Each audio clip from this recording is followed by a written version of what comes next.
Good morning दोस्तों। तो आज हम मुद्रा के बारे में पढ़ेंगे। मुद्रा में पढ़ेंगे FRS, M1, M2, M3, M4 प्रकार की मुद्रा की आपूर्ति के बारे में पढ़ेंगे। मुद्रा का प्रकार पढ़ेंगे। मुद्रा बाजार की प्रतिभूतियों के बारे में जानेंगे। ठीक, तो सबसे पहले हम शुरुआत करते हैं FRS से। ठीक, FRS से, इसका फुल फॉर्म होता है फ्रैक्शन रिजर्व सिस्टम। इसके अंतर्गत क्या होता है पढ़ते हैं। यह बैंक की साख सृजन क्षमता को बताता है।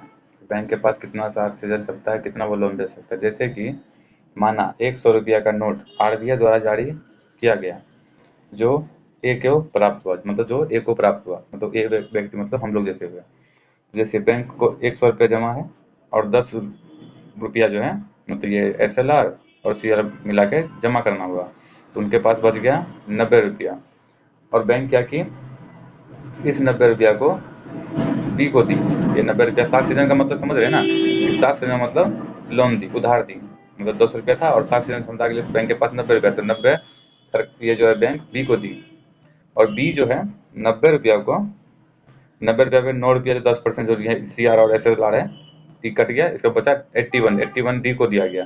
ठीक है, और डी जो है ई बैंक को दिया, तो 81 हो गया। तो 81 मतलब उसका 8% SLR और CRR कट के 72% साख सृजन क्षमता।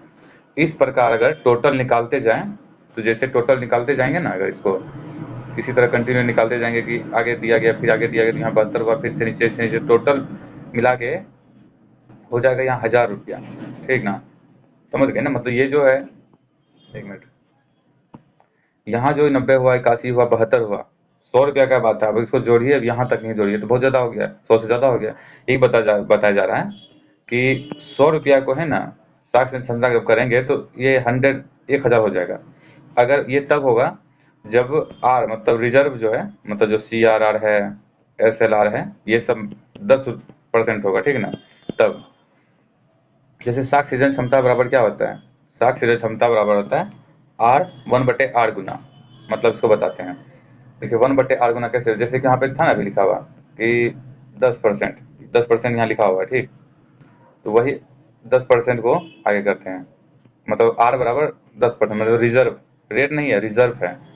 तो जैसे देखिए 1/10% है।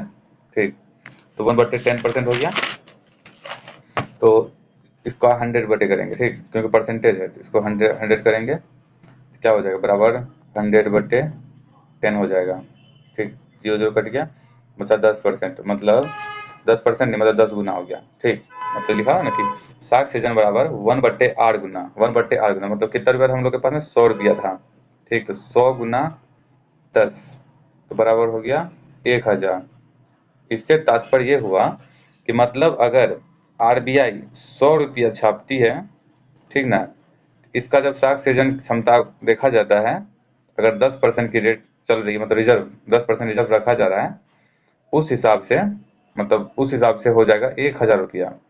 1000 कैसे होगा ये देख लीजिए। अगर आपको नहीं विश्वास होगा तो आप जो इस, मतलब ये जो सिलसिला चल रहा है, 100 फिर 90 हुआ, फिर 90 हुआ यहाँ पे, फिर 90 का 10 निकाला गया रिजर्व में, फिर 10 रिजर्व में निकाला, फिर 80 हो गया, 81 हो गया, फिर 81 को, फिर 81 का 10 निकाले यहाँ पे, फिर इसका 72 हुआ, फिर 72 को फिर आगे करेंगे, यहाँ 72 देंगे, फिर 72 का 10 निकालेंगे यहाँ पे, फिर कुछ और हो जाएगा। टोटल अगर जोड़िएगा लास्ट में जब 0 होगा तो आपको मिलेगा 1000 रुपया।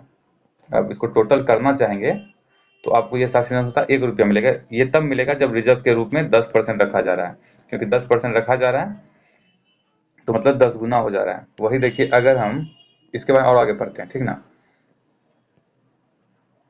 इसके बाद बढ़ते हैं, एक मिनट रुकिएगा। ठीक, आगे बढ़ते हैं।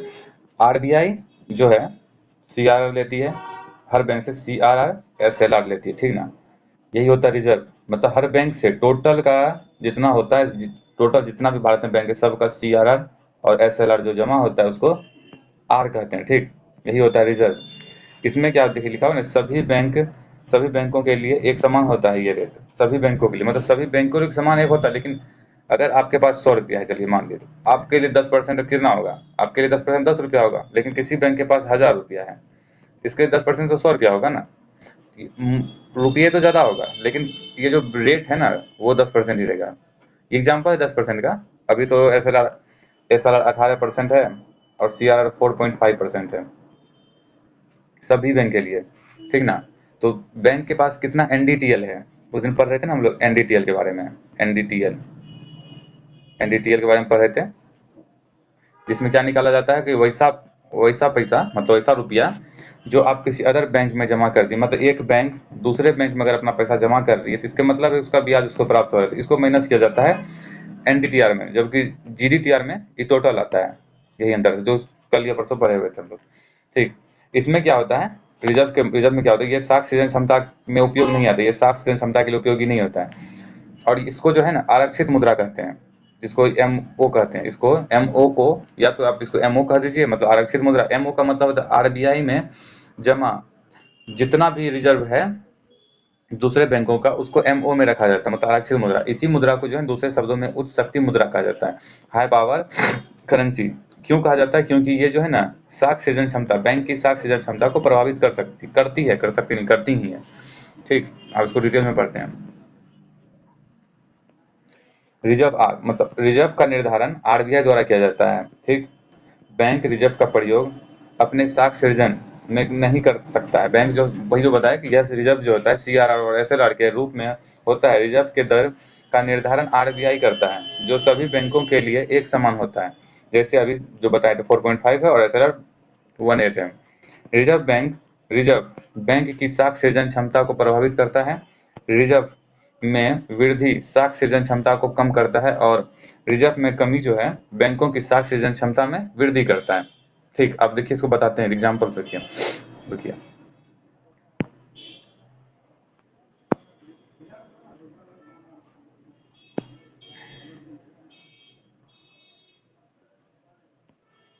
क्या लिखा है, रिजर्व में कमी मतलब रिजर्व जो है 1, रिजर्व 10% था। ठीक, वहीं रिजर्व जो है 10% है, वहीं रिजर्व 8% हो गया और वहीं रिजर्व 20% हो गया। तो रेट देखिए, रुपया जो 100 रुपया है, ठीक, रुपया 100 ही है, ठीक ना। तो जैसे कि अभी 10% है, 10% का तो निकाल चुके हैं कि 1000 रुपया हो रहा है। ठीक, लेकिन अब 8% का निकालना है साक्षी, तो मतलब 1/, क्या होता है 1/8 गुना, तो 1/8 गुना। ठीक, तो 1/8 गुना निकालते हैं, 1/8% है तो मतलब 100।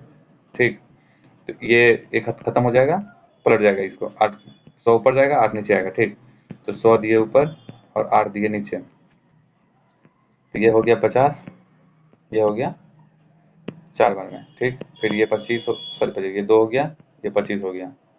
इस हिसाब से दुकान 2 हो गया, 2 दूनी 4 पॉइंट 2 पचे 10, मतलब 12 पॉइंट इतना हो गया। तो आप देखिए अगर 8% रहा रिजर्व, मतलब रिजर्व कम हो गया, इसमें रिजर्व क्या है, कम हो गया है। तो 8% रिजर्व है तो इसको 100 से गुना करेंगे। ठीक, इसमें डबल जीरो जाएगा, तो मतलब 1250 हो जाएगा। ठीक, वहीं फिर रिजर्व और बढ़ा दिए, मतलब अभी कर दिए 20% रिजर्व। ठीक ना, तो 1/20/100, जीरो जीरो खत्म, 2 बचे 10, मतलब 5, 5 ऊपर जाएगा तो मतलब 100 गुना 5, तो बराबर हो जाएगा 500। तो ये देख रहे हैं ना, वही लिखा हुआ उस शब्दों में, यहाँ पे क्या लिखा हुआ है, सेम वही चीज लिखा हुआ है। एक मिनट, जो भी बताएं, यहाँ पे लिखा हुआ है कि रिजर्व जो है, रिजर्व बैंक की साख सृजन कम करता है, वहीं साख सृजन में कम करता है। और रिजर्व में कमी जो होता है, रिजर्व में कमी किया जा रहा है तो सृजन में वृद्धि हो करता है। रिजर्व में जैसे 8% किए हुए थे तो 1250 हो रहा था, जबकि 10% था तो क्या था, 10% था तो 1000 था, वहीं 20% कर दी तो मात्र 500 रुपये, 100 रुपये में मात्र 500 रुपये का सृजन हो गया। जैसे कि रिजर्व बैंक में 10% से घटा के 5% किया जाता है तो साख सृजन क्षमता 20 गुना हो जाती है। ठीक, 10% से घटा के 5%, मतलब 5% ले जाएंगे तो 20 गुना हो जाएगी।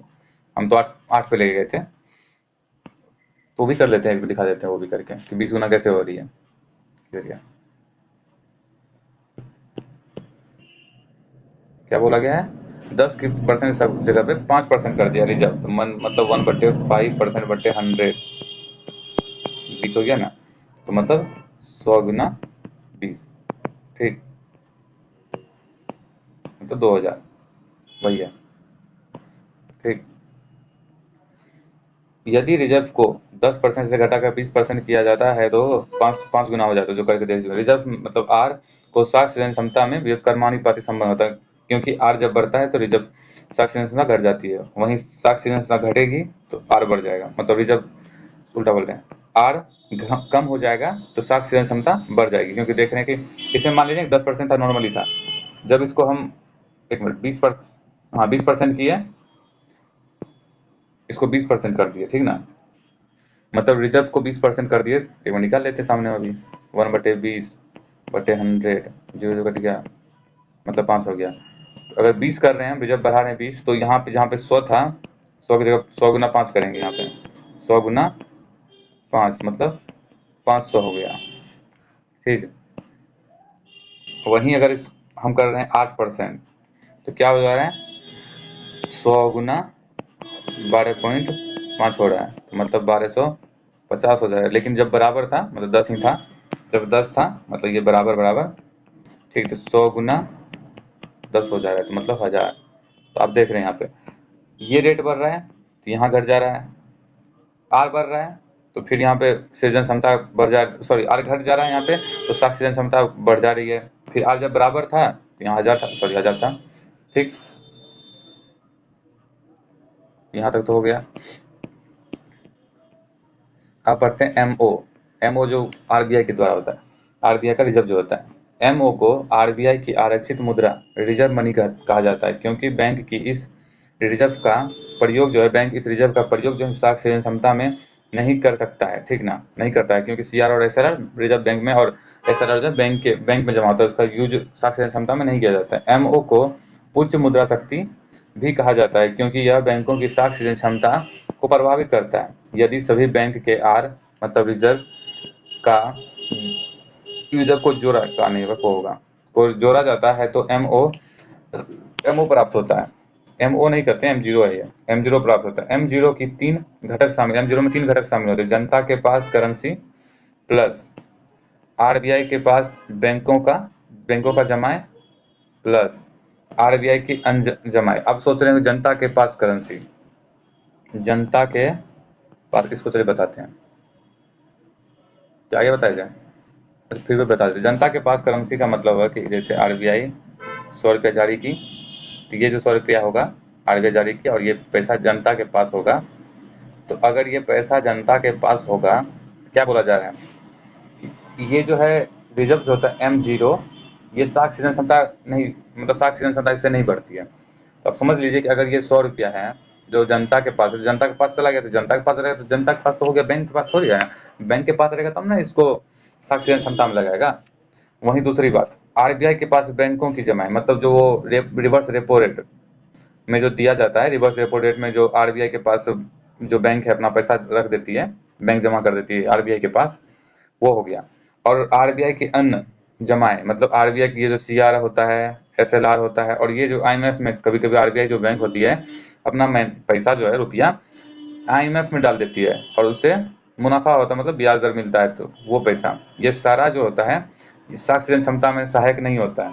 कैसे होगा, आईएमएफ में जमा रहेगा तो वो हमारे देश में उधारी चलेगा नहीं, सीआरआर का भी नहीं होता है, ऐसा एसएलआर जो होता है बैंक के पास होता है 18%, जिसमें कि कुछ गोल्ड में रखेगा, कुछ सरकारी प्रतिभूति में रखेगा, तो उसका यूज तो साख सृजन क्षमता में नहीं किया जा सकता है, वही है, ठीक ना।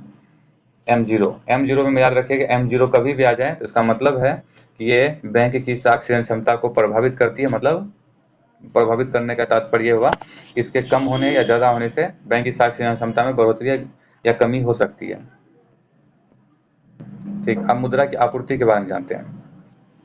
मुद्रा की आपूर्ति, मुद्रा की आपूर्ति का अर्थ है बाजार, एक मिनट, बाजार में चलन में मुद्रा, बाजार में मुद्रा की आपूर्ति या तरलता का पता लगाने के लिए आरबीआई द्वारा जो है 1977 में कार्यदल समूह का गठन किया गया, जिसका आरबीआई को मुद्रा की आपूर्ति के लिए 4 सूत्र का सुझाव दिया गया। एक M1 है, M2 है, M3 है, M4। देखिए पहले चलने वाली मुद्रा का क्या मतलब, चलने वाली मतलब ये नहीं कि मुद्रा चलेगी, अपने पैरों से चलेगी, लेकिन पैरों वाली सिस्टम से नहीं चलेगी, वो दूसरे टाइप से चलती है। जैसे कि अगर आप हैं, ठीक, ये आप हुए, ये रहा आपका पर्स, इसमें पैसा है, ठीक ना। ये रही आपके सामने में कोको कोला की दुकान, और आपका गला सूख रहा है, तो आप यहाँ चलते चलते यहाँ तक, यहाँ चलते चलते आइएगा, यहाँ पे, यहाँ कोल्ड ड्रिंक लीजिएगा। मतलब आपके पास था कितना, 100 रुपया था। आप क्या किए, पॉकेट में था, आपके याद रखिएगा, पॉकेट में था 100 रुपया। आप इसको 100 रुपया में 20 रुपया क्यों 20 में मिलता है, तो मतलब ये 20 रुपया आप यहाँ दिए, फिर ये कहीं और देगा। कहीं और देने का क्या मतलब, जैसे ये 20 रुपया आप यहाँ दिए, और आपके इससे बहुत सारे आदमी आएंगे, तो मान लीजिए कि इसके पास हो गया 2000 रुपया। ये जाएगा कोल्ड स्टोर में, जहाँ पे कोको कोला तो ज़्यादा मिल रहा होगा थोक में, वहाँ जाएगा, उसको 2000 रुपया देगा और वहाँ से कोल्ड ड्रिंक लेके आएगा। और ये जो है 2000 जो इस यहाँ दिया गया, ये 2000 फिर कहीं और ले जाएगा, ये बड़ी कंपनी में ले जाया जाएगा, जहाँ पे से उससे भी ज़्यादा लाया जाएगा। मतलब इसके पास 2000 था, 2000 ऐसा ऐसा बहुत आदमी गया होगा 2000 दे के, यहाँ हो गया 2 लाख। फिर ये गया वहाँ पे, यहाँ पे दिया वो 2 लाख, फिर वहाँ से सामान लेकर आया, ये हो गया जो आपके पास 100 रुपया था, चलते चलते चलते चलते यहाँ पहुँच गया आपका 100 रुपया। ऐसी मुद्रा को चल मुद्रा कहते हैं, जो चल सकता है, मतलब चलना हुआ ना, यहाँ से यहाँ तक पहुँच गया। ठीक, यही होता है। अब देखिए, मुद्रा की आपूर्ति में 4 घटक शामिल होते हैं। क्या होता है, जनता के पास करेंसी, बैंक की मांग जमाएं मतलब कैश, कैश जो आप लोग जाके बैंक से कभी भी निकाल सकते हैं वो, बैंक की सावधिक जमाएं, एफडी, आरडी, ये जो होता है बैंक में, डाकघर में जो जमा होता है, ठीक ना, डाकघर में जो जमा होता है वो, उसको भी, उसमें भी एफडी होता है आजकल, आजकल पहले से होता था। ये देखिए करेंसी जो है, इसमें ज़्यादा तरलता होती है, मतलब ज़्यादा जल्दी चलता है, ठीक ना। फिर अगर जैसे कैश हो गया, कैश के लिए आपको बैंक जाना पड़ेगा तब निकलेगा, ये भी निकल जाएगा। लेकिन ये जो आरडी और एफडी, ये परिपक्वता, मतलब इसका कोई समय सीमा होता है, जैसे 5 वर्ष का होता है, 5 वर्ष के बाद इसको निकालिएगा। सेम यही बात डाकघर पे लागू होता है, ठीक ना। लेकिन कहीं कहीं ये जो है ना, इसको M2 में रखा गया है डाकघर को। आगे पढ़ते हैं कि M2 में क्यों रखा गया है, क्या मतलब है इसका। ठीक, अब पढ़ते हैं। ओके, M1, M1 के बारे में पढ़ते हैं। M1 को संकीर्ण मुद्रा मतलब नैरो कहा जाता है, क्योंकि इससे तरलता सबसे अधिक अधिक होती है। देखिए, इसको संकीर्ण मुद्रा कहने का तात्पर्य है बैंक की तरफ से संकीर्ण मुद्रा है, क्योंकि बैंक जो इसका यूज नहीं कर सकती है M1 का, क्योंकि ये जो पैसा होता है इसमें बहुत तरलता होती है, और ये ज़्यादा फ्लो करता है, मार्केट में ज़्यादा फ्लो करता है। ये स्थिर नहीं रहता है, ये पैसा जो होता है स्थिर नहीं रह पाता है। जैसे देखिए, M1 में क्या होता है, जनता के पास पैसा मतलब आपके पॉकेट में पैसा है, बैंक की मांग मतलब आपके अकाउंट में पैसा है, ठीक। वहीं आरबीआई की अन्य जमाएं जो रिजर्व के रूप में है, ठीक ना।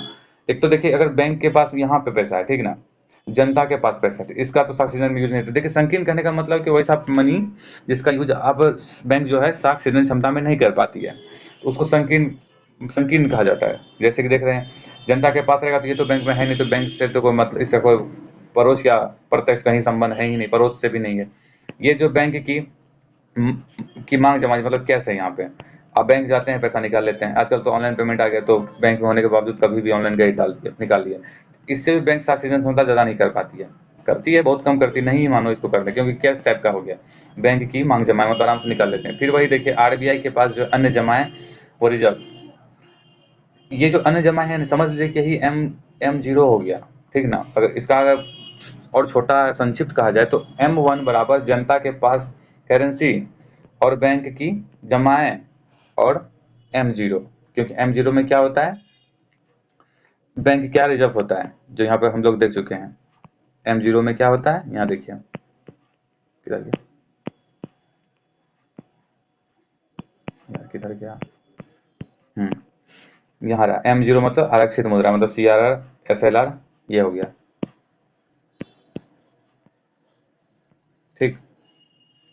अब एनसीईआरटी के अनुसार देखिए क्या होता है। एनसीईआरटी के अनुसार जो है M1 और M2 दोनों संकीर्ण मुद्रा होती हैं। क्यों होती है, देखिए, M2 में जो होता है, M2 का क्या मतलब होता है, M1 में क्या था, जनता के पास, एक मिनट, यहाँ लिखा क्या है, जनता के पास और बैंक की मांग जमाएं, और आरबीआई के अन्य, आरबीआई के अन्य जान रहे हैं कि CRR SLR यहाँ पर होता है, सी, एक मिनट, CRR SLR, ठीक ना। और भी जैसे कि IMF के में जमा कर दिया, यहाँ पे कैश हो गया जो आपके अकाउंट में रहेगा, यहाँ आपके पॉकेट में रहेगा, तो ये टोटल हो गया M1, ठीक। तो M1 और M2 में क्या एक्स्ट्रा आ जाता है, M2 में एक्स्ट्रा ये आ जाता है कि जो है ना, डाकघर डाकघर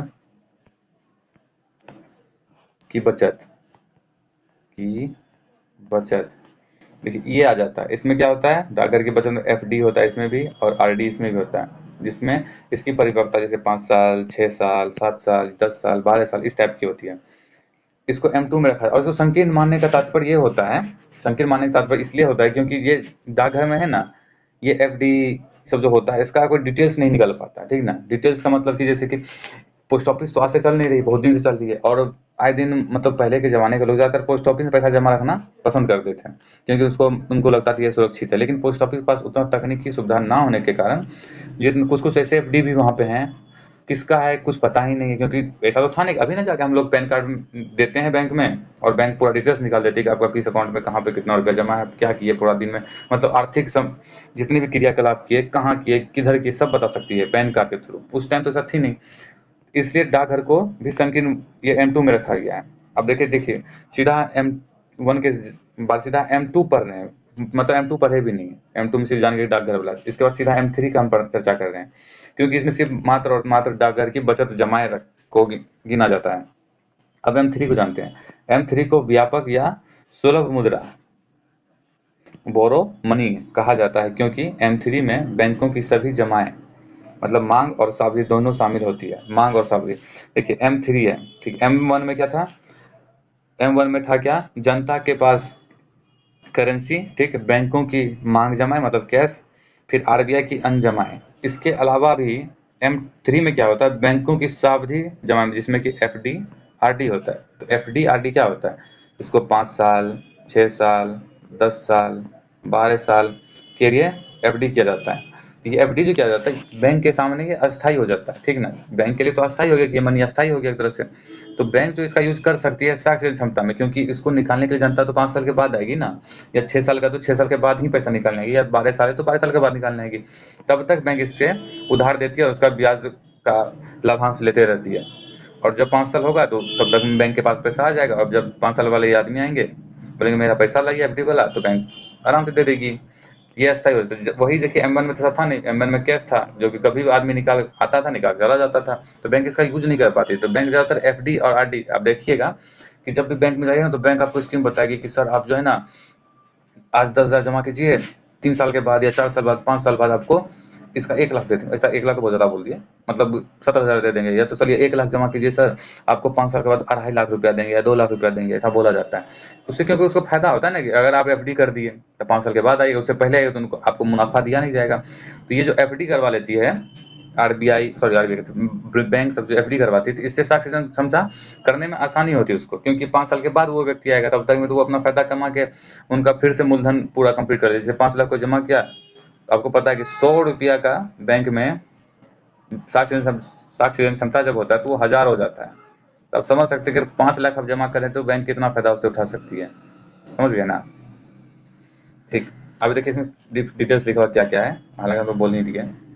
इसमें लिखा है जनता के पास पास करेंसी, बैंकों की मांग जमाएं, बैंक की सावधि जना एफडी, एफडी आरडी, और बैंकियों की अन्य जमाएं मतलब सीआरआर, एसएलआर और आईएमएफ, या वर्ल्ड में कहीं भी बैंक आरबीआई अपना पैसा जमा करके ब्याज का फायदा ले रही है, जो वहाँ जमा कर दी वो बैंक वहाँ से तुरंत लाती नहीं ना है, तो उससे बैंक, ये तो पैसा आरबीआई का जमा है जो वहाँ विदेशों में जमा हो जाता है, ये बैंक के पास आएगी नहीं, और बैंक साक्ष्य संस्था नहीं कर पाता, इसलिए इसको जो है साइड रखा गया है। इसलिए इसको जाके M1 में रखा गया। M1 में क्या, M0 में ये है, M0 में मतलब जितना आप लास्ट में जा रहे हैं, मतलब M4 जब आएगा, M4 जब आता है तो इसमें क्या होता है, M4 में क्या होगा, ये और बैंक के लिए अच्छा होता है साक्ष्य क्षमता करने के लिए। और जितना M0 जैसे आ रहे हैं, देखिए कितना अच्छा है। M0 से साक्ष्य क्षमता बिल्कुल नहीं करती है। M1 थोड़ा मोड़ा कर सकती है, कोई खास नहीं, मतलब थोड़ा सा कैश जमा है तो चलिए कुछ हो सकता है। M2 मतलब डाकघर इसमें घुस गया, डाकघर मतलब आगे घुस नहीं गया, मतलब डाकघर इसमें है, शामिल है, तो उसमें थोड़ा थोड़ा हो सकता है। लेकिन M3 में क्या हो गया, एफडी आ गया, फिर इससे अच्छा सीजन हो जाएगा। लेकिन फिर M4 जो पढ़ेंगे क्या यहाँ पे है, डाकघर के समग्र जमा है। डाकघर के समग्र जमा मतलब कि पहले तो सिर्फ एफडी आरडी होता था, लेकिन आजकल तो ये भी होने लगा कि बैंक की तरह काम भी करने लगे डाकघर। तो ये M4 में हो जाता है डाकघर, मतलब जितना ज़्यादा मनी बैंक के पास अस्थायी माना जाएगा, वो मनी उतना ज़्यादा साख सृजन क्षमता के लिए पर्याप्त होगी, मतलब उपयुक्त होगी, ठीक ना। देखिए M4 में क्या होता है, जनता के पास करेंसी, बैंकों की मांग जमाएं, आरबीआई की अन्य जमाएं। आरबीआई की अन्य जमाएं में बहुत कुछ आता है, अन्य जमाएं का मतलब बहुत कुछ होता है। जैसे आईएमएफ तो हो ही गया, ठीक ना। आरबीआई की अन्य जमा ये आ जाता है, आरबीआई के जैसे आप अपने पास में रखें पैसा, ये सब हो जाता है, ठीक ना। आरबीआई के अन्य जमा में बहुत सारा चीज आता है। बस एक एग्जाम्पल बता रहे हैं कि ऐसा पैसा जो आपके वाणिज्यिक बैंक के पास ना हो, जो कि साक्षी क्षमता के लिए पर्याप्त ना हो, तो वो इसमें आती है। पर्याप्त मतलब जैसे सीआरआर जो हुआ, इसका यूज तो बैंक नहीं कर पाती है, एसएलआर का यूज बैंक नहीं कर पाती है। आईएमएफ में अगर दे दिए तो वो यूज नहीं कर पाएगी, अगर वर्ल्ड बैंक में दे दिया गया तो फिर इसका यूज बैंक नहीं कर पाती, इससे शासी क्षमता नहीं होता है। और इसमें M4 में क्या होता है, बैंक की सावधिक जमा, एफडीआरडी हो गया, डाकघर की समग्र जमा, इसमें भी एफडीआरडी होता है। ये टोटल देखिए, ये जो M4 निकालता है ये बैंक के प्रति नहीं होता है, ये पूरा आरबीआई का है। आरबीआई का है, आरबीआई का M0, M1, M2, M3, ये आरबीआई अपने लिए निकालती है, टोटल डाटा निकालती है कि अभी कितना मनी है जो साख सीजन क्षमता में यूज हो रहा है। क्योंकि आप देख रहे हैं यहाँ के कुल जमाएं हैं, अन्य अन्य में क्या होता है, इसमें सारा टोटल बैंक का, ये बैंक की सावधिक जमा यहाँ लिखा नहीं है एसबीआई बैंक की सावधिक जमाएं, ये नहीं लिखा हुआ है ना, पर्सनली बैंक के लिए नहीं लिखा हुआ है, सभी बैंक के लिए होता है। यहाँ कहीं नहीं लिखा हुआ कि एसबीआई का है या एचडीएफसी का है या कौन सी बैंक का है, ये टोटल बैंक का जोड़ के बैंक आरबीआई अपने डाटा में रखती है कि कितना अभी, मतलब जैसे देख रहे हैं, अगर बैंक का सिर्फ होता तो ये डाकघर थोड़ी आता, डाकघर तो अलग है। तो आरबीआई अपनी जानकारी के लिए, आरबीआई अपनी जानकारी के लिए ये डाटा, ये डाटा, ये डाटा, ये डाटा, ये डाटा, मतलब कि कितना कैश दिया और कितना जनता के पास है, ये सारा डाटा आरबीआई अपनी जानकारी के लिए रखती है कि कितना ऑक्सीजन हो रहा है, ताकि उस हिसाब से बैंकों के सामने कोई शर्त रखा जाएगा या कोई रूल नया अलग बनाया जाएगा तो बैंक के सामने रखा जाएगा। इसलिए ये सब निकाला जाता है M1, M2, M3। मेरे ख्याल से M1, M2, M3 टोटल आप जान गए होंगे, ठीक ना। कि एक बार बोल दें, पूरा एक साथ लिख देते हैं, रुकिए।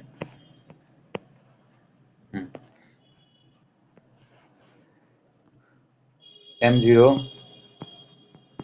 बैंकों की, बैंक की कहते हैं आरबीआई की,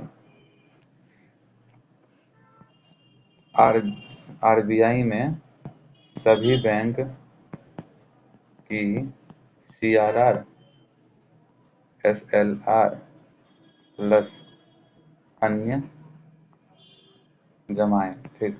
ये हो गया M1। M2 में हो जाएगा, सॉरी M1, M0 था ये, M1 में हो जाएगा जनता के पास प्लस बैंकों की मांग जमा, मतलब बैंक में जो खाता, मतलब खाता लिख देते हैं, समझ आइए, खाता। इसके बाद हो गया आरबीआई की अनजमा, मतलब ये नहीं लिखेंगे आप, समझ आइए कि M0 हो गया, ये M1 था, एक मिनट, ये M1 है। M2, M2 में हो जाता है M1 प्लस डाकघर, डाकघर की जमाएं, जमाएं सॉरी बचत जमाएं, बचत जमाएं, जमाएं तो हो जाएगा ये वो वाला भी हो जाएगा जैसे आप नॉर्मल जमा के निकाले, वो नहीं, बचत जमाएं, बचत जमाएं, ठीक। और M3 में हो जाएगा M1 plus, M3 M1 plus बैंकों की सावधि जमाएं, मतलब एफडी और आरडी। M4 में हो जाएगा M1 प्लस, M1 नहीं कह सकते, सीधा बोलते हैं M3, मतलब M3 में टोटल आ गया M3 प्लस डाकघर की समग्र जमाएं,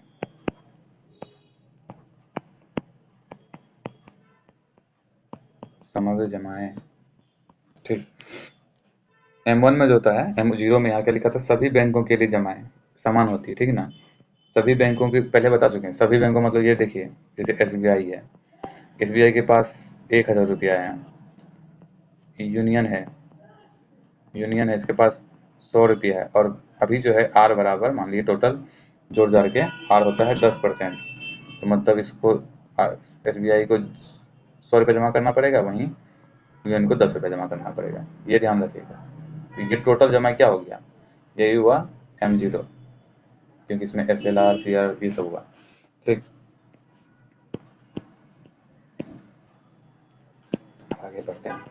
M1 हो गया, M2 हो गया, M4 हो गया, M4 हो गया टोटल। ठीक, देखिए एनसीईआरटी के अनुसार जो है ना M3 और M4, M3 मतलब जिसमें कि बैंकों की सावधि जमा है, और M4 जिसमें कि क्या, जिसमें डाकघर की सभी बचत जमा को व्यापक सुलभ मुद्रा, सुलभ मुद्रा का मतलब बैंकों के लिए सुलभ, ना कि आपके लिए, बैंकों के लिए सुलभ, क्योंकि इससे उनको उधार देने में अच्छा रहता है, ताकि इससे साख सीजन क्षमता उनका आसानी से हो सके।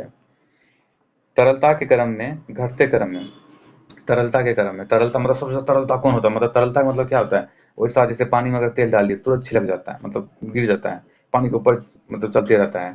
तरलता का मतलब जो कि आराम से फिसल जाए कहीं भी, फिसलने वाला। तो देखिए तरलता के मामले M1 और M3 के आंकड़े, तरलता के घटते क्रम में बताया जाएगा। M3 के आंकड़े जो है आरबीआई द्वारा साप्ताहिक आधार पे, M1 में कौन, जिसमें क्या होता है, जमाएं होती है जनता के पास करेंसी, बैंकों के पास कैश जो जमाएं होते हैं वो, और आरबीआई की अन्य जमाएं, वो M1 में आती है। M1 में जो आती है वो जनता के लिए आसान होता निकालना, क्योंकि जब सोच रहे हैं कि जमाएं जैसे सीआरआर हुआ ना, तो सोच रहे हैं कि सीआर का यूज तो जनता नहीं कर पाती, लेकिन सीआरआर का यूज जनता कब कर लेगी, जब कोई बैंक अचानक बैंक रन की स्थिति में आएगी, तो आरबीआई तुरंत सोचेगी नहीं, इसका तुरंत मतलब कि इसका अर्थव्यवस्था में तुरंत फैला देगी, इसका विस्तार कर देगी, जिस बैंक में अगर बैंक रन की स्थिति आएगी, तो वो जो सीआरआर लिया जाता है इसका यूज बैंक तुरंत कर लेगी, इसलिए इसको तरलता कहा जाता है। और दूसरा बात, इसको सृजन इसका, इससे उधारी नहीं दिया जा सकता बैंक के द्वारा। ठीक, आरबीआई द्वारा साप्ताहिक आधार पे M1 और M3 को जारी कर किया जाता है, और जबकि M2 और M4 के आंकड़े आरबीआई द्वारा प्रत्येक 15 दिन में जारी किया जाता है। याद है कभी हम पढ़े थे कि 15 दिन में निकासी को माइनस किया जाता है, कहाँ पढ़े थे, इसमें पढ़े थे, जीडीटीएल, जीडीटीएल टीएल में क्या करेंगे, माइनस करेंगे, क्या माइनस करेंगे 15 दिन का निकासी, 15 दिन का निकासी को माइनस करते हैं। इसके बाद क्या करते हैं कि अगर वो वही बैंक, जिस बैंक का ये डिटेल्स जीडीटीएल निकाला जा रहा है, जिससे एनडीटीएल निकालना हो, तो वही बैंक जब दूसरे बैंक में पैसा जमा करता है, उसका ब्याज मिलता है, तो वो जितना पैसा जमा की दूसरे बैंक में, उसको भी इसमें माइनस किया जाता है, और क्या निकल जाता है, एनडीटीएल, एनडीटीएल निकल जाता है इसके बदले।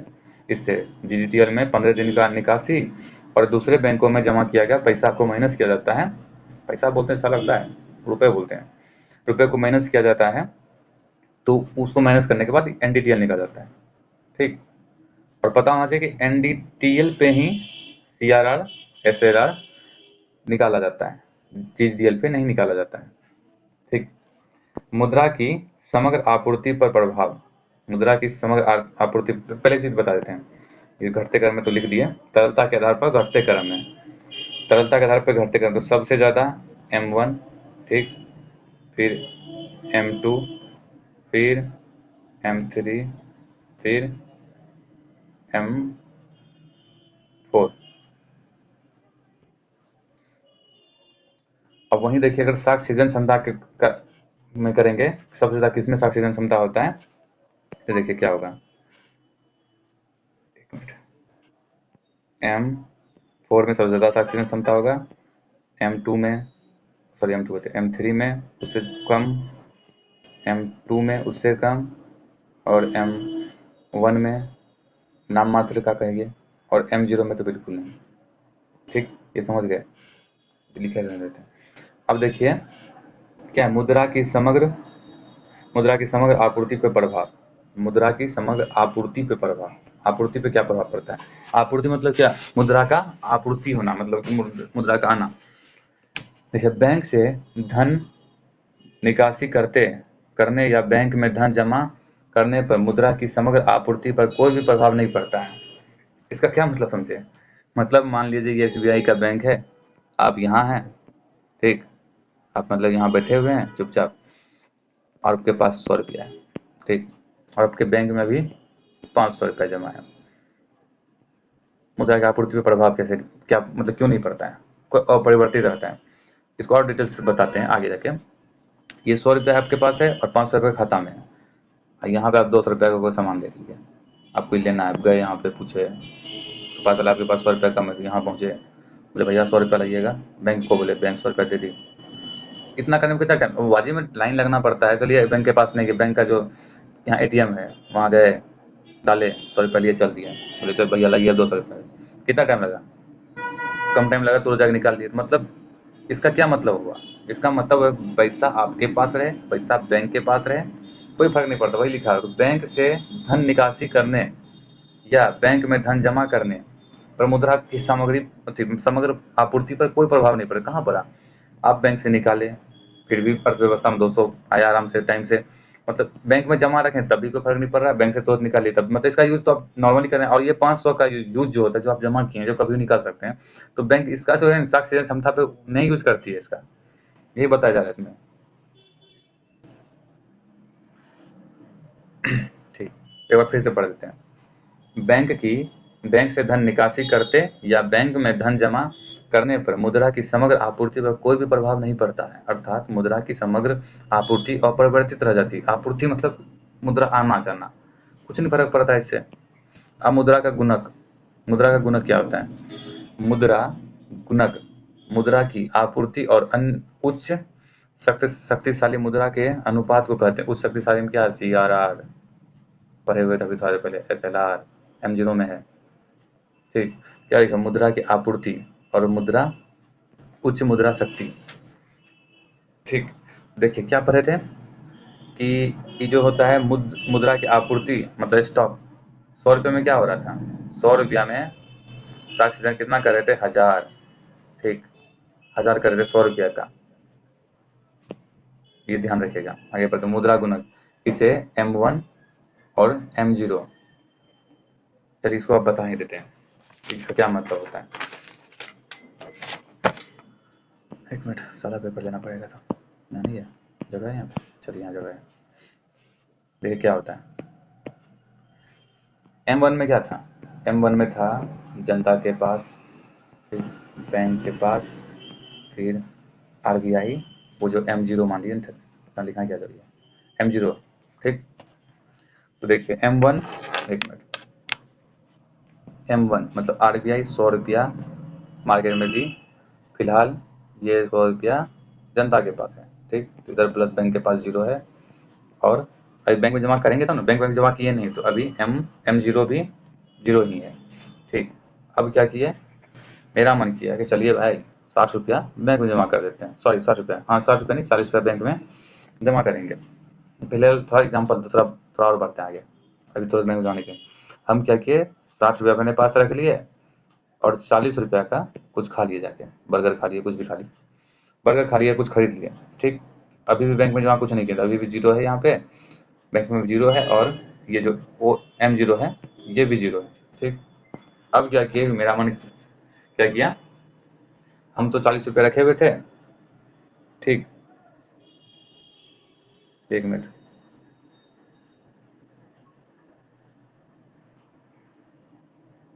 ₹40 ये जो आदमी है, मतलब हम तो 40 रुपये नहीं रखे, हम इसके पास 40 रुपये था ही, और हम जो अपना 60 रुपया दे दिए, कहाँ पे दे दिए? बैंक के पास दे दिए। 60 रुपया कर दिए अगर, तो क्या होगा, 60 रुपया का 10% 6 रुपया, तो मतलब इसमें 100 भी मैनेज करना पड़ेगा, तो 54 रुपया हो गया, और 6 रुपया हो गया क्या, ये M0, एक मिनट, 6 रुपया हो गया M0, और ये जो 54 रुपया हो गया ये बैंक वाला हो गया, बैंक की मांग वाला। ठीक, इसके बाद फिर आगे बढ़ते हैं। बैंक की मांग जमा जो होती है ना, इसमें आगे 54 रुपया ये 40 रुपया व्यक्ति के पास है जो कैश के रूप में, ये 6 रुपया M0 मतलब RBI की अन्य जमाई हो गई, ये 54 रुपया हो गया बैंक की मांग जमा है। अब क्या हुआ कि 40 रुपया मेरे पास था, आप 40 रुपया फिर जमा करते बैंक में, तो हम 40 रुपया जमा करने गए तो 40 हो गया, इधर 54 हो गया, और 40 54 प्लस ये 36 जो था, 36 नहीं 54 था, तो 40 में कुछ रुपया जाएगा, मतलब 4 रुपये 10% जाना है तो 4 रुपया जाएगा, तो मतलब हो गया मेरे पास 36 रुपया। ठीक है, 36 हो गया, और यहाँ पे कितना हो गया, 10 था तो ये 4 रुपया और आ गया इसमें, किसमें, M0 में, तो 10 रुपया हो गया, टोटल हो गया, मतलब 100 है तो यहाँ पे 100 रुपया ही। ठीक, नहीं तो टोटल हुआ तो 100 रुपया वही है। ठीक, 100 रुपया हो गया, ये गुणक हो गया। और बढ़ते हैं आगे, अब बढ़ते हैं आगे, अब थोड़ा समझ आएगा कि हम क्या क्या किए अभी तक में। M1 और M0, M1 100 रुपया, M0 कितना है, देखिए कितना है, अभी तुरंत दिखाते हैं। यहाँ पे क्या है, M0 कितना हो गया, एक मिनट, M0 बराबर हो गया कितना है, किधर गया ये, 10 रुपया, M0 बराबर 10 रुपया और M1 बराबर 100 रुपया, ठीक ना। देखिए ये हो गया M0, क्या लिखा M1 ऊपर जाएगा, M1 बट्टे M0 है ना लिखा हुआ, क्या निकलेगा M1 बराबर है 100 रुपया और M0 बराबर है 10 रुपया, तो 0 0 कट गया, मतलब 10। ये 10 क्या निकला, ये 10 निकला यही मुद्रा गुणक। वहीं सेम टू सेम M3 को भी पता है कि साक्ष्य सृजन क्षमता में काम आता है। M3 का पूरा एग्जांपल कितना देंगे, मतलब M3 में भी सेम ऐसे होगा, आगे आप बना सकते हैं पैसे भैया। तो M3 में भी बटे M0 से प्रदर्शित किया जाता है। इसमें क्या होता है, इसके बाद मुद्रा की आपूर्ति मतलब स्टॉक हमेशा उच्च शक्ति मुद्रा M0 से अधिक होता है, बिल्कुल, क्योंकि M1 100 है और M0 क्या है, M0 को ही कहा जाता है उच्च शक्ति मुद्रा, M0 क्या था, 10 था, ठीक। इसलिए मुद्रा गुणक हमेशा 1 से अधिक होगा, यह कभी भी 1 से कम नहीं होगा। मुद्रा गुणक 1 से एक मुद्रा गुणक जो है, मुद्रा गुणक 1 से 1 के बराबर हो सकता है, या M0 अगर M0 को 100 बना दिया जाए, 100%, मतलब M1 मान लीजिए 100 है और M0 मतलब M0 पूरा बैंक जो है मतलब RBI पूरा 100 मान लीजिए, जैसे कोरोना टाइम में हुआ था, कोरोना टाइम नहीं, 2016 में विमुद्रीकरण जो हुआ था, नया नोट बना था, तो उस टाइम M0 जो है ना 100% हो गया था, मतलब 100 रुपया है मार्केट में और बैंक के पास में टोटल ले लिया, 0 कट गया तो 1 हो जाएगा, कभी भी 1 से कम नहीं हो सकता, यही बताया जा रहा है इसमें। देखिए ये डायग्राम में क्या है, M1 M0 100 है, ठीक। वहीं देखिए M1 आगे बढ़ जाता है हमेशा, M3 भी बढ़ जाता है, मतलब 1000 हो जा रहा है, क्योंकि साक्ष्य क्षमता बढ़ेगी, M0 100% जब करेंगे तब 1 हो जाएगी। वही है, M1 जो है हमेशा बड़ा होता है M0 से, M3 बड़ा हमेशा बड़ा होता है M0 से। वही है M1 जनता की जमाएं प्लस बैंकों की मांग प्लस RBI की, तो वही जो एग्जाम्पल थोड़ी देर पहले हम बताए, वही लिखा हुआ है यहाँ पे 60 54 55 जो भी है। अब मुद्रा की गुणक और रिजर्व में संबंध, मुद्रा की गुणक और रिजर्व में क्या संबंध होता है, मुद्रा की गुणक और रिजर्व के बीच व्युत्क्रमानुपाती संबंध होता है, ठीक। जैसे CRR बढ़ेगा तो 1 बटे मुद्रा की गुणक वो कम हो जाएगी, 1 मिनट कैसे कम हो जाएगी,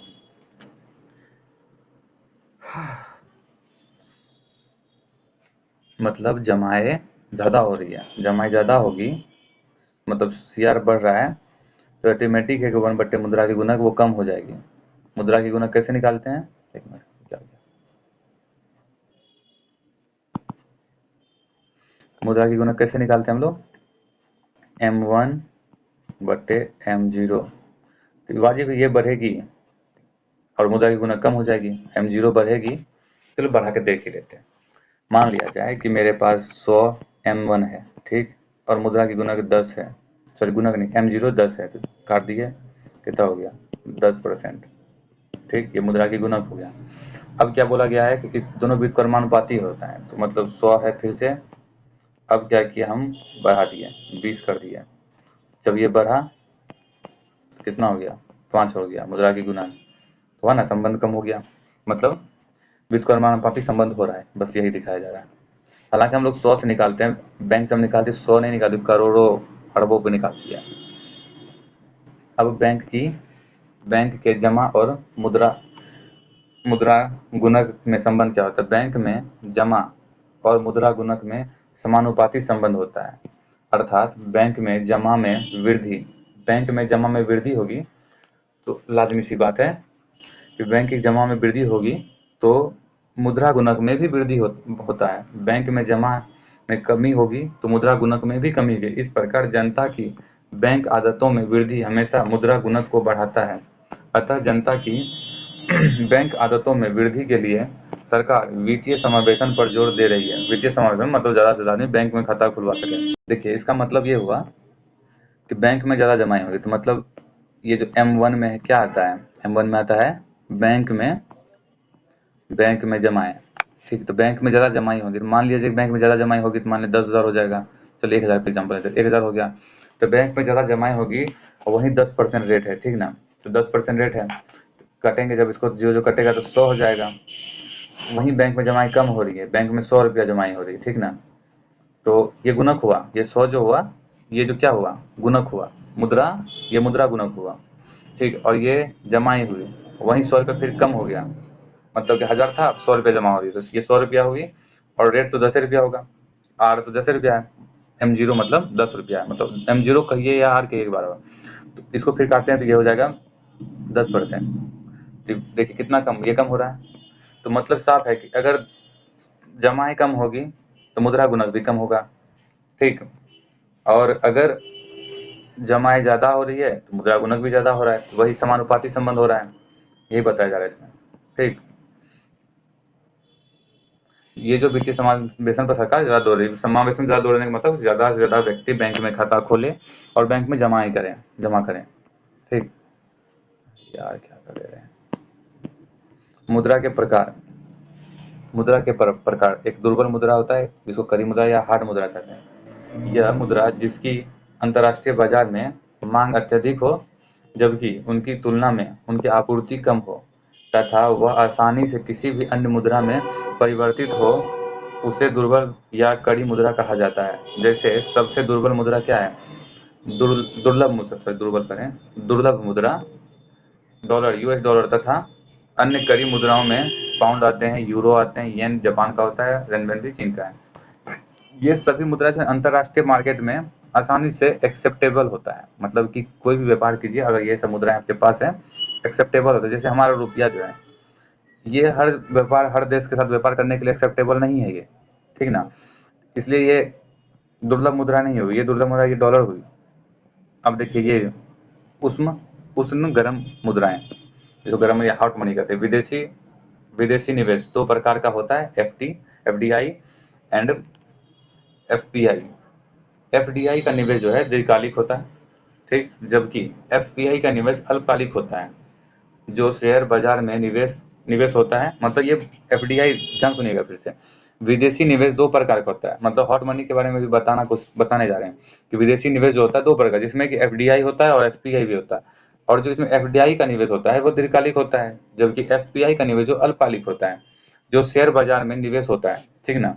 यह लाभ कमाकर शीघ्र ही अन्य देशों के बाजार में पलायन कर जाता है।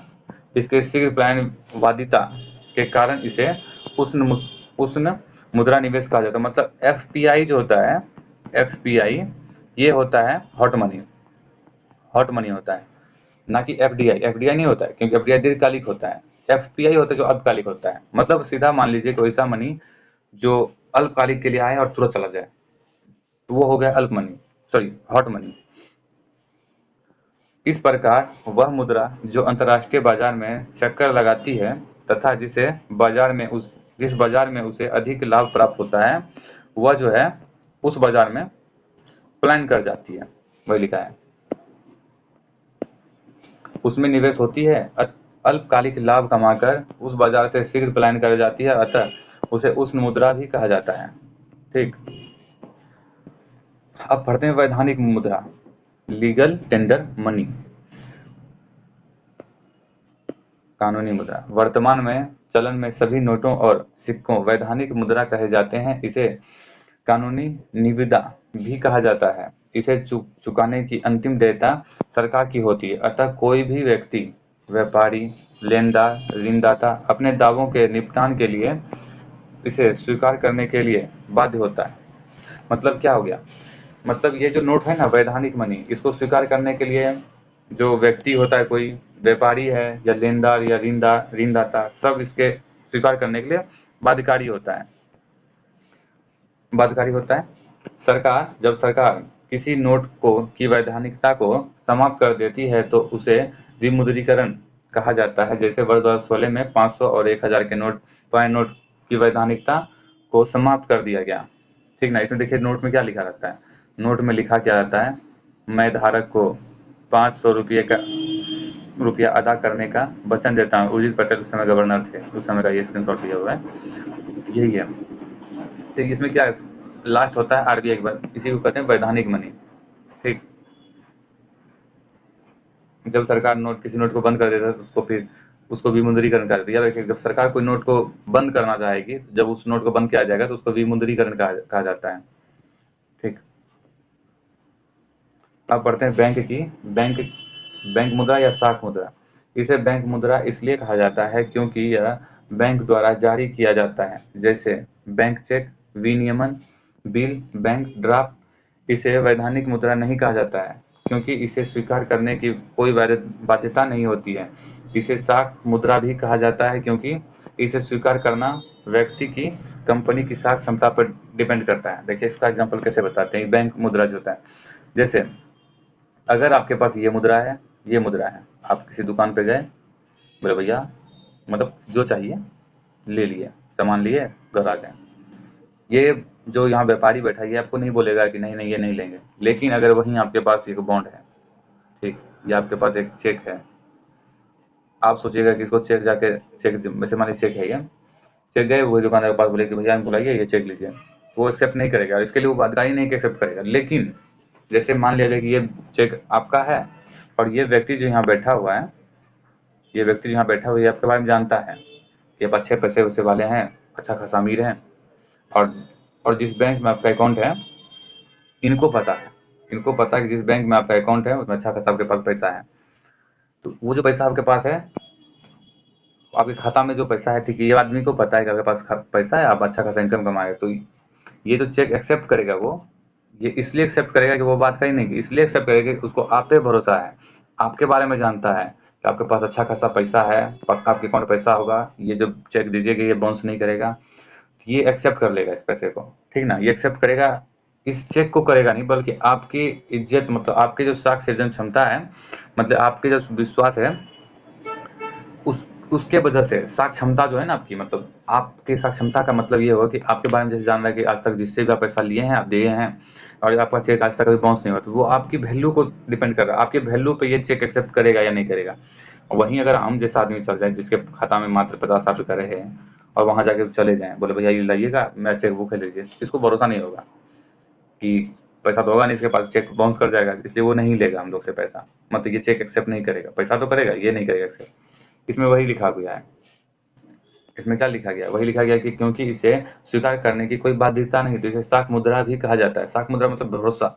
इसे स्वीकार करना व्यक्ति और कंपनी की साख क्षमता पर निर्भर करता है। जैसे हम व्यक्ति का डिपेंड है कि जैसे कोई व्यक्ति बहुत ईमानदार है और जानता है कि उसके पास पैसा होगा, तो उसके चेक को कोई भी कंपनी या कंपनी का तो कोई भी दुकानदार एक्सेप्ट कर लेगा, लेकिन उसको पता होना चाहिए कि ये व्यक्ति कौन है। अब जैसे हम यहाँ से बैठे और चले गए बेंगलोर, बोले भैया चेक लीजिए, नहीं एक्सेप्ट करेगा, क्योंकि वहाँ को जानता नहीं है ना।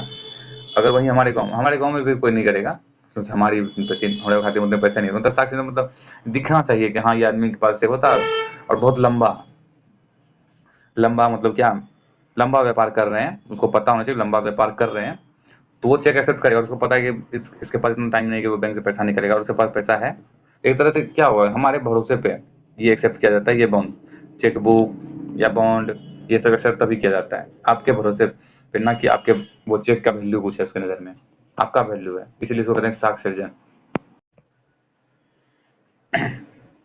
डिजिटल मुद्रा वह मुद्रा है जिसका कोई भौतिक अस्तित्व नहीं होता है, अब नहीं होता, उसे आभासी या डिजिटल मुद्रा कहा जाता है। आभासी मुद्रा दो प्रकार का होता है, विनिमित, जिसका विनियमन देश के केंद्रीय बैंक के द्वारा किया जाता है, उसे विनियमित या आभासी मुद्रा कहा जाता है। जैसे CBDC, central bank for digital currency, केंद्रीय बैंक डिजिटल करेंसी, इसे केंद्रीय मुद्रा कहा जाता है क्योंकि इसका जो नियामक होता है केंद्रीय बैंक होता है, मतलब आरबीआई होता है। वहीं गैर नियामक आभासी मुद्रा क्या होता है? वह आभासी मुद्रा जिसका विनियमन देश के केंद्रीय बैंक द्वारा नहीं किया जाता है, उसे गैर विनियमित आभासी मुद्रा आभासी मुद्रा कहा जाता है। जैसे क्रिप्टो करेंसी का भी केंद्रीकरण मुद्रा भी कहा जाता है, क्योंकि इसका जो है नियामक केंद्र बैंक नहीं होता, मतलब क्रिप्टो करेंसी में जो लॉस हुआ, हानि हुआ, इसके बदले अब आरबीआई से कोई बात नहीं कर सकते हैं, क्योंकि इसका जो नियामक आरबीआई नहीं है।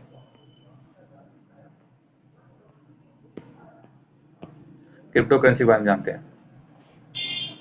क्रिप्टो करेंसी आभासी डिजिटल मुद्रा होती है जिसका जो है कोई नियामक नहीं होता है, इसलिए इसलिए इसे विकेंद्रीकृत मुद्रा भी कहा जाता है। विश्व में क्रिप्टो करेंसी की शुरुआत जो है 2008 में बिट बिटक्स वाइक्स, कोई नाम है आदमी का, से हुआ है, उस जगह का नाम है बिटक्वाइस बिटकॉइंस सॉरी बिटकॉइंस से हुआ है, कुछ जगह का नाम है, जिसकी खोज जो है संतोषी नाकामोटो द्वारा किया गया। वर्तमान में बाजार में अन्य प्रकार के क्रिप्टो करेंसी भी उपलब्ध है, जैसे लाइट कॉइन्स, पियर कॉइन्स और इथेरियम कॉइन्स, जेड्रो, पेट्रो, डाइज etc। बहुत सारी करेंसी अभी वर्तमान में हैं। सबसे पहले क्रिप्टो करेंसी है। तो क्रिप्टो करेंसी कंप्यूटर आधारित मुद्रा होती है जिसे सुपर कंप्यूटर के माध्यम से बनाया जाता है।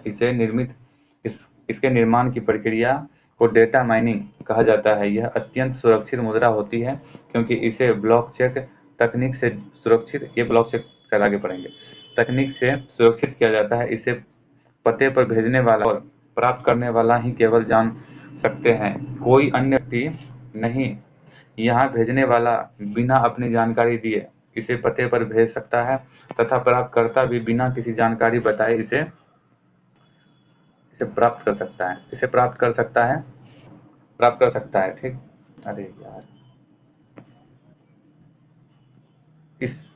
इसके पासवर्ड को दोबारा रीसेट नहीं किया जा सकता। भारत में क्रिप्टो करेंसी की वैधानिकता क्या है इसके बारे में। अल्स अरे यार क्या कर अल्सवाडोर और कुछ अफ्रीकी देशों के द्वारा कोई भी देश क्रिप्टो करेंसी को वैधानिक मुद्रा का दर्जा नहीं देता। भारत में क्रिप्टो करेंसी वैधानिक मुद्रा नहीं है, भारत में भी नहीं।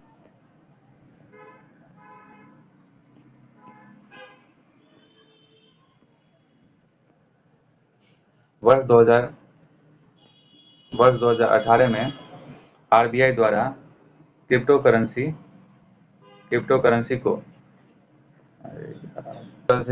प्रतिबंधित कर दिया गया था और 2020 में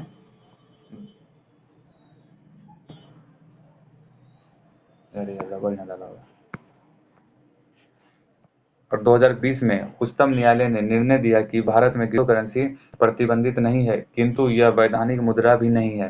केवल व्यापारिक या व्यक्तिगत लेन-देन में इसका उपयोग किया जा सकता है। वैधानिक मुद्रा नहीं है, लेकिन मतलब क्या हो गया? वैधानिक मुद्रा नहीं है, लेकिन इसको प्रतिबंधित नहीं किया गया क्योंकि सरकार जो है ना क्रिप्टो करेंसी से 100 रुपया इसका टैक्स ले लेती है, मतलब मान लिया टैक्स है लेकर, लेकिन इसके बदले कोई व्यक्ति को लाभ या हानि जो है वो व्यक्ति जाने, लेकिन सरकार को टैक्स चाहिए। प्रतिबंधित नहीं है, लेकिन सरकार से टैक्स लेती है, लेकिन इसके बदले कुछ नहीं देती है। भारत में क्रिप्टो करेंसी का मूल्य, क्रिप्टो करेंसी का कोई अंकित मूल्य नहीं होता है। इसके मूल्य का निर्धारण बाजार में मांग और आपूर्ति के द्वारा होता है, अर्थात मांग बढ़ने पर इसका मूल्य बढ़ता है और मांग कम होने पर इसके मूल्य में भी कमी आती है। इसके मूल्य में उतार चढ़ाव इसलिए अधिक होता है। हाल के वर्षों में इसके मूल्य में अत्यधिक उतार चढ़ाव से निवेशकों को अत्यधिक नुकसान हुआ। अतः 2022-23 के बजट में सरकार द्वारा क्रिप्टो करेंसी के संदर्भ में दो निर्णय लिए गए। पहला निर्णय क्या है? पहला है इसके लेने देने पर अब 30%, वही जो बताए थे 30% कर आरोपित किया जाएगा। आरबीआई जो है जल्द ही देश में अपना सीबीडीसी को शुरू करेगा, जो केंद्रीय डिजिटल मुद्रा होगी। दिसंबर 2022 में आरबीआई द्वारा ई-रूपी के नाम से सीबीडीसी को शुरू किया गया। ई-रूपी मतलब अब जो डिजिटल मुद्रा होगी, ठीक है। Central bank digital currency. सबसे पहले विश्व में सीबीडीसी को शुरू करने वाला देश जो है बहामास है, जिसने वर्ष 2020 में सीबीडीसी को शुरू किया। सीबीडीसी वह डिजिटल मुद्रा होती है जो आधिकारिक मुद्रा होती है। आधिकारिक मतलब जिसके बदले आरबीआई आपको ये वादा करेगा कि इसके बदले आप जितना इसमें अमाउंट लिखा गया उतना आपको देने का वो वादा करता है, जिसकी कानूनी निविदा होती है, वही जो बताएं। सीबीडीसी क्रिप्टो करेंसी में अंतर क्या है? सीबीडीसी केंद्रीय मुद्रा होती है, जबकि क्रिप्टो करेंसी विकेंद्रीकृत मुद्रा है। सीबीडीसी वैधानिक होती है, क्रिप्टो करेंसी गैर वैधानिक है। सीबीडीसी में अंकित मूल्य होता है और आधिकारिक मुद्रा है ये आधिकारिक। क्रिप्टो करेंसी में अंकित मूल्य ही नहीं होता है। क्रिप्टो का कोई दाम नहीं है। आपके पास एक क्रिप्टो, इसका मतलब ये नहीं कि आपको 1 रुपया मिलेगा। हो सकता है कि उसका मूल्य मार्केट में 20 रुपया हो, ठीक है। हो सकता है कि मांग कम होने के कारण उसका मूल्य जो 1 रुपया ज़्यादा कम बोल दिए। मान लिया जाए कि 20 क्रिप्टो करेंसी है, 20 क्रिप्टो करेंसी है, ठीक, जिसका मूल्य मान लिया 2000 है और मार्केट में ज़्यादा मांग है क्रिप्टो करेंसी की, तो मतलब 2000 का मूल्य हो सकता है अब आप 8,000 में बेच रहे हो, हो सकता है 1 लाख में भी बेच सकते हैं ज़्यादा मांगे, लेकिन अगर मांग कम होगी 500 में बिकेगा। हो सकता है कि 20 करेंसी या 10 रुपया मिल रहा है, कम भी हो सकता है। इसके बदले सरकार आपको कोई सुरक्षा नहीं देगी। ऐसा नहीं कि आपको सरकार 20 रुपये में खरीदे, चलिए भाई आपको 2,000 दे देगी, नहीं देगी सरकार 2,000 रुपया। सरकार हो सकता है आपको 10,000 में, तब आपको 10,000 का लॉस भी हो रहा है, क्योंकि आप 20,000 में खरीदे हैं, कम से कम आपको 20,000 में होना चाहिए, लेकिन आपको कितना हो रहा है 10,000। तो इसका मतलब ये नहीं कि आपको सरकार 10,000 दे देगी कि चलिए भाई आपको नुकसान हो गया, नहीं। इसमें फायदा होगा तो वो आपका होगा, सरकार इसका 30% लेगी। 1 लाख हो तो उसका 30% लेगी, अगर 10,000 हो तो उसका 30% लेगी। यही है सीबीडी में अंकित मूल्य। हाँ, सीबीडी की तुलना में क्रिप्टो करेंसी का पासवर्ड रिसेट नहीं किया जा सकता है। सीबीडी में पासवर्ड रिसेट किया जा सकता है, लेकिन क्रिप्टो करेंसी में पासवर्ड रिसेट नहीं किया जा सकता है। सीबीडीसी आरबीआई द्वारा दिसंबर 2022 में जारी किया गया। इसे ई रूपी कहा जाता है। ई रूपी दो प्रकार का होता शुरू किया गया है। ई रूपी आर रिटेलर मतलब खुदरा, ई रूपी मतलब होलसेल, दो टाइप का ई रूपी बनाया गया है। ई रूपी में जो है ई रूपी आर मतलब रिटेलर खुदरा का प्रयोग कोई भी व्यक्ति खुदरा निवेशक कर सकता है, जबकि ई रूपी मतलब होल प्राइस का प्रयोग जो है थोक विक्रेता कंपनी द्वारा किया जाएगा। हालांकि अभी तक प्रचलन में आया नहीं है प्रॉपर, जब आएगा तो उसके बारे में अच्छे से जानेंगे हम लोग। ई रूपी के प्रोग्रामिंग जो है में बदलाव करके इसे किसी विशिष्ट उद्देश्य के लिए प्रयोग किया जा सकता है। जैसे सीबीडीसी को किसी भी भौतिक मुद्रा से आसानी से बदला जा सकता है, जैसे डॉलर से विनिमय। सीबीडीसी का लाभ क्या होगा, मतलब सेंट्रल बैंक डिजिटल करेंसी जो होगा उससे क्या क्या लाभ हो सकता है। काले धन जो है, काला धन जो होता है सृजन, काले धन में मतलब कि कैश बनना बंद हो जाए, मान लिया अपने मार्केट में, मतलब बाजार में कैश नहीं हो तो आदमी कैश को नहीं दबा के रखता है, इसको कहाँ दबा के रखेगा। अगर पूरा सोचिए कि कैश प्रचलन से खत्म हो गया और यही सीबीडीसी चालू हो गया और सभी व्यक्ति इसके बारे में जानने लगे, तो काला धन को जमा करना बहुत मुश्किल हो जाएगा। जाली नोट को समाप्त हो जाएगी। नोट की छपाई लागत जो होती है, पैसा छापने में जो लागत लगता है वो कम कर देगा। कटना फटना इत्यादि का जो डर होता है खत्म हो जाएगा। यह लेन देन को आसान बनाता है। यह वित्तीय समावेशन को बढ़ावा देगा, वित्तीय समावेशन को बढ़ावा देगा।